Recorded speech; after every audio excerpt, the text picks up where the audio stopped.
bankruptcy on November of 1989. Mao died. I won't say God rest his soul. Ho Chi Minh is dead. Vietnam, China, the former Soviet Union, all want to be like us. They want to dress well, they want to eat well, they want to feed their families, they want to drive cars, etc. And by the way, those that have been their competitors for a long time, like India, now want to do the same. And so they are consuming more, driving up the price of more. It's like gravity. We cannot defy it. We have to figure out how to deal with it. And so, Alex, those higher prices of goods, the inflation that we're seeing coming from commodities and the trickle down of those forces is also dampening consumption. And I would say that we're in for a likely anemic period. Not necessarily. I don't use the word recession. I've avoided it so far. So far, I've been right. Others who avoid have been right. The first quarter actually had positive economic growth. None of what I call the Eeyores expected that, and many analysts projected it. But I do think we'll have a very slow economic cycle for a while these excesses are corrected.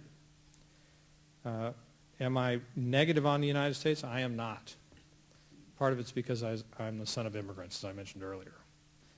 But I want to come back and reemphasize, you need to do something about what I just spoke about. It is the most important and paramount political issue in America. Don't let a single candidate for any office that deals with Washington, from the presidency on down, address any issue until they answer this issue. How are you going to dig us out of this hole before you pile on new programs? This knows no party, as I mentioned earlier. But I warn you, if you think what we've just been through or going through now is a problem, it's a minor rain shower by comparison to the storm that's coming, unless we deal with what I spoke about this evening.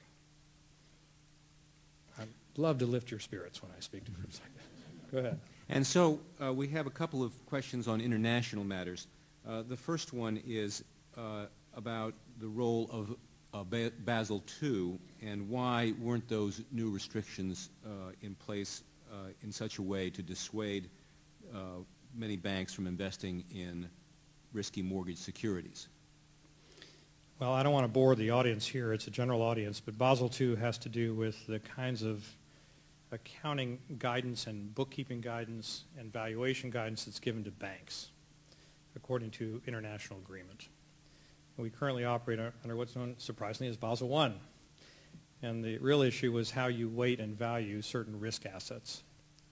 And the answer, Alex, is that it wasn't in place. There has been substantial disagreement. Particularly, and currently, there is some concern about how you value certain assets that may not have a market on any given day, what are called level 3 assets. But I think going into a deep discussion of that subject, whoever asked the question, I'd be happy to do it privately, but I think it would probably put you to sleep. Okay, let's stay awake. Let's talk about NAFTA. So, two questions on NAFTA. Do you believe that we can justify the inequities that NAFTA involves? And secondly, how do you remove politics from NAFTA? Well, you can't remove politics from NAFTA because it's negotiated by our legislators and by our presidents and by our Congress and approved by our Congress. Again, Congress controls the purse strings. Ways and Means is the key committee for the Congress because there are revenue issues involved in tariffs, and that's where the final decision is made to approve a trade agreement or not. Now, I was very actively involved in NAFTA. I'm proud of it.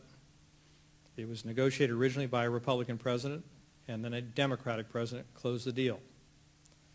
And I worked for that Democratic president, and I helped put NAFTA in place and actually make it operate, and I spent 4 years doing that. There is a great economist who I like to go back and reread every now and then, and I would urge you to do so. His name was Joseph Schumpeter. He had a theory called creative destruction. And obviously when you create new things, you also have to destroy things. Destruction is painful. The creation is what moves an economy forward. And in order to have that function properly proceed, one has to have competition. In order to live up and deal with that competition and prosper, you have to crawl up the value-added ladder and still do better. The idea behind NAFTA was to unify North America from the standpoint of trade and create greater economic efficiencies. It started out with an agreement bilaterally negotiated with Canada. And more typically now, the fearmongers, and I don't mean that negatively, by the way, because destruction is painful. I know. I grew up in a household where my father constantly lost his job. I know how painful it is. Focus mostly on Mexico. And we have an image of poor Mexicans streaming across our border, taking away our good jobs. It's an issue that clearly must be dealt with. But I will argue till I'm blue in the face, because I've seen the data, I worked on the transaction, I helped implement NAFTA, that it's a win-win-win situation. And the reason it's a win-win-win situation is it drives each of us to our comparative advantage and greatest efficiency. But again, when you close a factory, or when you have effluents pumped into what we call the Rio Bravo in Texas, known as the river that separates Mexico and the United States, you're going to have pain and negativity. And the oddity of it is that the media will focus on that. When you close a large factory, every news camera's there. When a new job is created for one of those people, dispersed over many new jobs, no one covers it in the press. So it's not telegenic.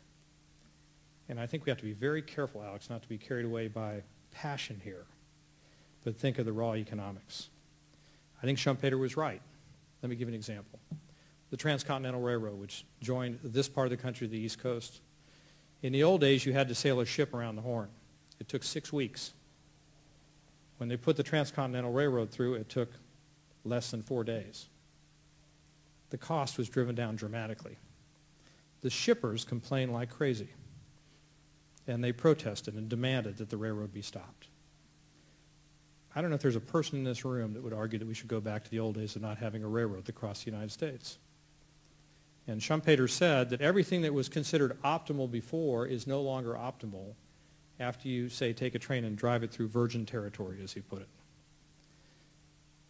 China, Vietnam, little bitty Estonia, Mexico, all these countries that are now participants in the system are a huge Schumpeterian railroad coursing across the global economy, leading to greater efficiency, but also the challenge of competition and job displacement and the painful and destructive side of creative destruction.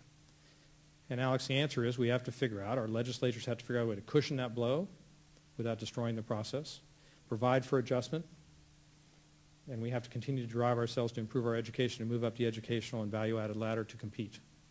Let me give you some numbers. It's a long answer. 1% of what we produce in this country is agriculture. 1.